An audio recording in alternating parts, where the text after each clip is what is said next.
system with the resolution's controls.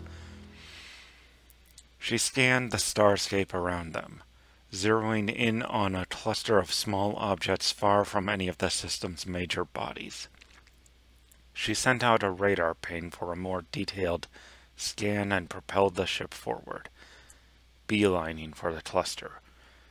The first reflected waves came in within the hour, a half-meter asteroid nearing their path, but with enough warning to quickly evade it. Halfway through their trajectory, the radar signature of their destination came back. A fleet of small to medium-sized ships orbiting a large metallic oblong structure. The whole armada traveled at speeds that were positively glacial by the standards of nuclear-powered spaceships. The profile matched the most recent sightings of the Nebula Company fleet. Horizon addressed her crew. Enemy confirmed. Arrival in 5 hours. Metrat sent out a general message on the internal network. Metrat, I'm going to need assistance getting the AKVs ready. Princeps, lift, report to engineering. Horizon, would you need to remain at your station for the whole trip? Horizon, well, as your assistant reminded me, spacer safety raids require a pilot on hand at all times, but I have managed a remote link before. Princeps, go assist them. Lift, yes, sir. Horizon, yes, sir. Horizon gradually split her attention between her mostly meat body and the ship. It felt odd, like she was thinking with two brains in constant communication. After a few minutes, she set the ship's AI to run status indicators in the background of her mind and yank her back in if the ship was under a dire threat, which made it easier to run her biological body. She met up with the lift and walked down to the engineering bay where Metrat was producing the sensor packages and preparing to install them. He greeted them enthusiastically. Hey guys, I too busy to lend a talon? Horizon shrugged. I suppose the commander had something else in mind for her to do. She thought for a moment while picking up an armful of components. Come to think of it, I was going to suggest that she go help instead of me, but then Princeps ordered you to go? Metrat finished her sentence. Yes, she confirmed. It's kind of weird. We're going into combat. I might have been lax about staying in the pilot's seat before, but you never, ever leave the pilot station and unmanned when going into combat. The opossum nodded. I know what you mean. When he commanded me to give an estimate on the effectiveness of the black hole bombs, I just gave it without thinking. Does that sound like me? Horizon smirked. No, you've never been one to respect authority much. She inserted a canister of micro-drones into the ammo bay of one of the missile-like AKVs. Metrat directed a lift to start shoving the loaded AKV, the size of an elongated ground car, into the launch tube at the end of the bay. Then he leaned in close to Horizon's ear. I think there's something in our implants. Define something, Horizon stared back at him skeptically. Like hidden control directives of some kind. The opossum gestured wildly with his hands. Think about it. Your shadow can already seize your control of your body to a degree. What if the Federation also had a means of controlling one's thoughts? Influencing their feelings? That's your paranoia speaking. The raccoon picked up another set of micro-drones. But something nagged at the back of her mind. More than once, she'd rushed to obey orders from Princeps without even thinking. How did that happen? She wasn't military, or even militia beyond the mandatory 1 year of alternating weeks required by the habitat where her surviving family had settled. She shouldn't have that sort of conditioned deference to authority. If anything, she thought of herself as a bit of a rebel. But then again, she hadn't been able to kill with her bare claws before. Horizon continued with her part of the work wordlessly, his words spinning in her mind. When they were done some hours later, she turned to leave. I need to get ready for the battle. See you after. While she mostly didn't want to discuss Metrat's conspiracy theories any further, there genuinely were things she wanted to get done before they went into battle. Returning to her comfortable chair without the need to test the catheters, for instance. She got the alarm just as she was sanitizing her hands. Horizon had barely a few seconds warning before her perspective lurched abruptly into space. Temperature readings on 2-meter-wide sections of her hull had spiked, consistent with energy weapons discharged from long distances. Algorithmic reflexes directed the gravity drive to lens the lasers away from any sensitive components, and she made a general ship's announcement. Enemy contact made. Sustaining laser fire. Shields holding. Her security feeds followed the crew as they scrambled to battle stations that had been determined barely days before. She took notice of her meat body, lying prone on the lavatory floor. And can somebody drag me out of the head, she added. I assure you I have pants on. Horizon swung her attention back towards the enemy fleet. The smaller ships were masked with a fuzz of radar jamming, but the base ship was unmistakable. The massive cylinder was too hard to hide with mere electronics. She followed the oncoming lasers back to a pair of frigate-sized blobs leading the fleet by 5 light seconds. Immediately after she locked the Resolution's X-ray laser arrays on them. Attackers identified, she reported to her commander. Do I have permission to fire back? As she waited for Princeps to respond, she spied Mekrat struggling to sling her body over his shoulder.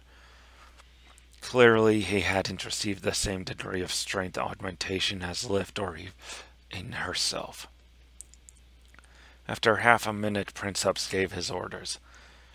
Energy weapons only. Save the ATVs for now. Show them we mean business. At his words, Horizon blasted 2 lances of invisible radiation straight at the centers of mass of the blurred frigates. The X-ray lasers streamed high-frequency death for several seconds, then one frigate exploded, followed shortly after by its twin.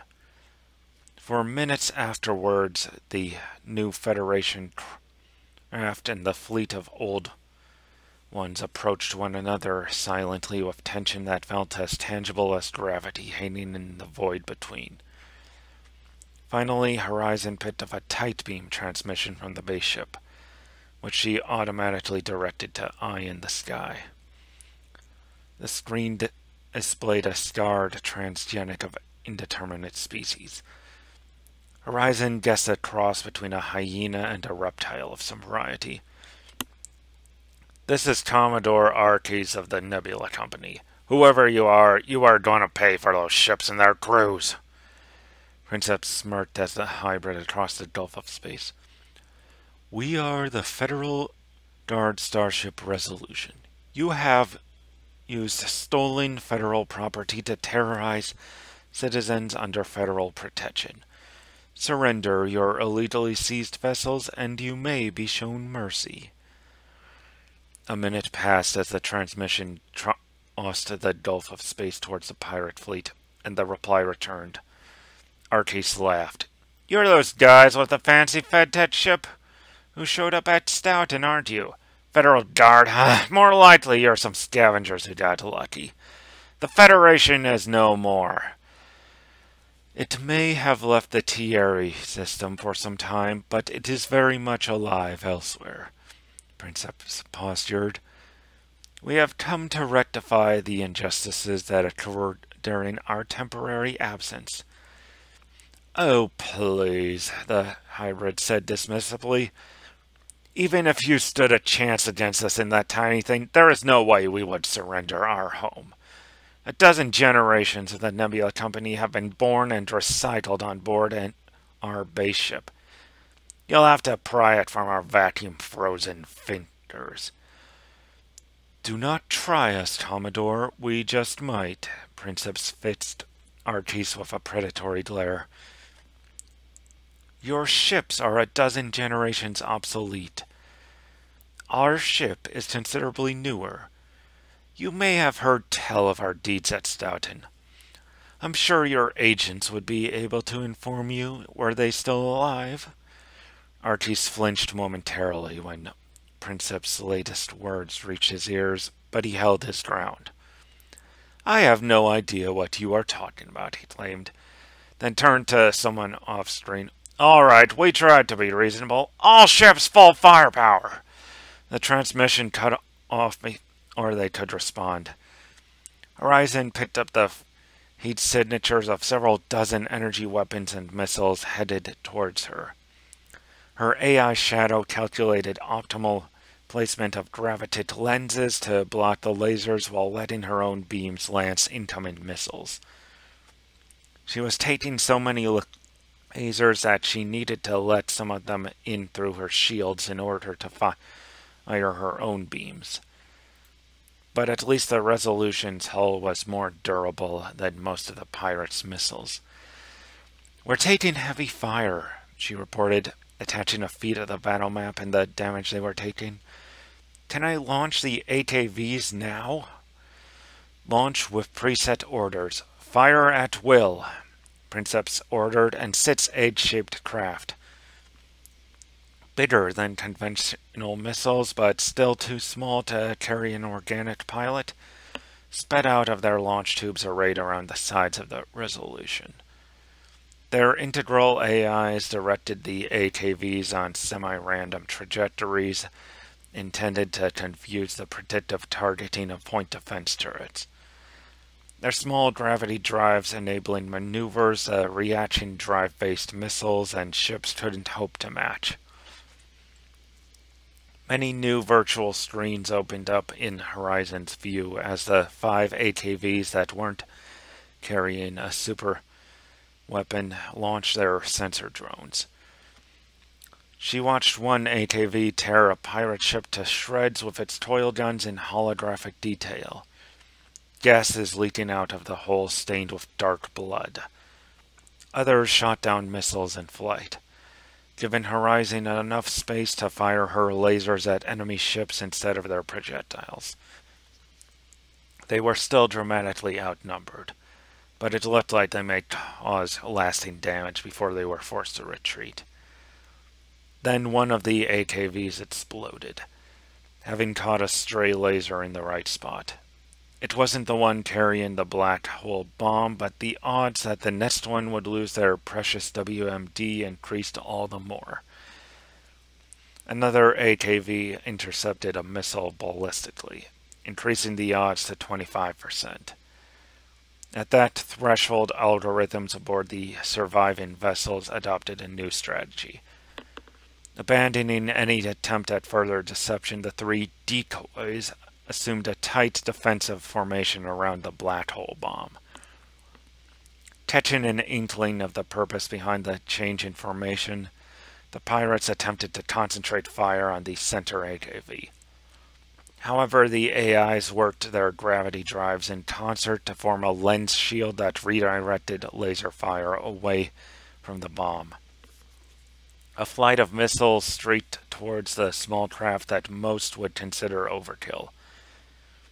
The escorts fired back with coil guns, and the last couple missiles were intercepted by a suicide charge from one AKV, raising the odds again.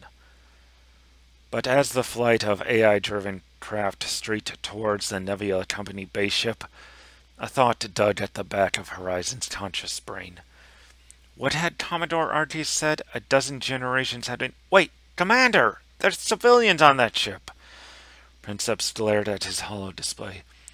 Do not be ridiculous, pilot. Those are pirates. The Commodore said they raised their families on the base ship, Horizon retorted.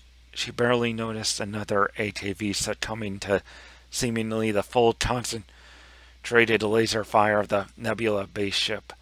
Destroying it would be a crime against parahumanity itself. Hostis humani generis, Princeps replied.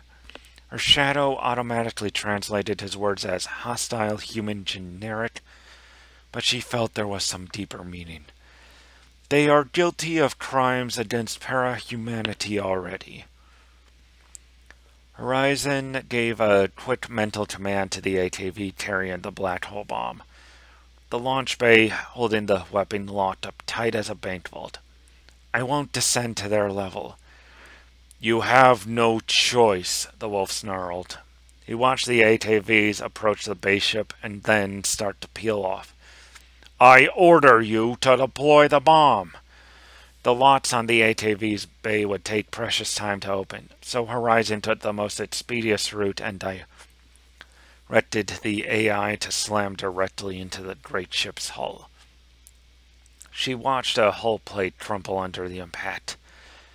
Then, after a seeming eternity, the base ship began to implode around the impact site. The entire front half of the miles-long ship sheared away and crumpled up into a rough sphere. Finally, there was an almost underwhelmingly small explosion that blew the crushed hull away. Through drone sensors, Horizon saw countless bodies tumble out of the exploding mass, in all shapes and sizes. Before she could process consciously what had happened, Princeps gave the order to withdraw, and they left the tattered remnants of the former scourge of the Thierry system to pick up their pieces. When they were a dozen light minutes away from the battlefield, Tanya deintegrated from the Resolution. She gasped for breath, hyperventilating wildly as she tried to explain to herself what she had just done. At first she thought that Princeps had somehow bypassed her entirely and sent the command to the ATV himself, but no. She had realized it would take too long to launch and ordered the suicide run. She'd killed hundreds, maybe thousands of people the moment she had a clear order to do so. Metret was right. There was no way around it. There had to be something in her implants that forced her to obey orders from the mission commander. Tanya looked around. She had been strapped into a harness on the wall of the mess hall. It must have been the closest place they could drag her. As she fumbled for the release, she felt something press against her hip and reached down to feel it. It was a metallic ball of some kind, about half the size of her fist. Scrawled on it clumsily in permanent markers were the words, "Tell no one."